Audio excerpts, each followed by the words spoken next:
Yeah, there have been advocates from all over the metro and even the states converging in on the Capitol for weeks. That's because they're really upset about some of the vetoes that Governor Kevin Stitt has issued on some bills. And this week, actually, lawmakers may be able to take some action on some of those vetoes.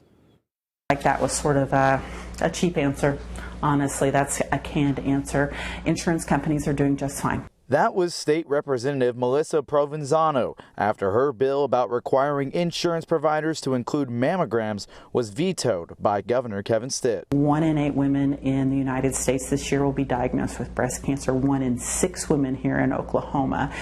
This is an issue that needs to be a top priority. Now the Capitol is in its final week, and a big focus will be veto overrides. The Speaker and I will meet with the governor and go over a lot of these requests with the governor. Senate Pro Tem Lonnie Paxton says veto override conversations will be early this week, not with just the governor, but also the authors of the vetoed bills. And where those members can explain, why the bill was there in the first place and why they went through that. Democrats say they're advocating for many, but a big one is the mammogram bill.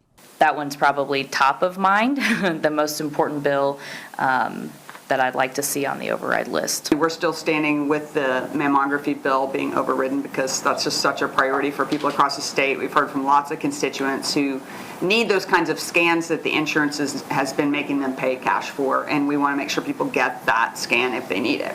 There are other bills up for overrides, like one that would have kept the state's cosmetology board alive.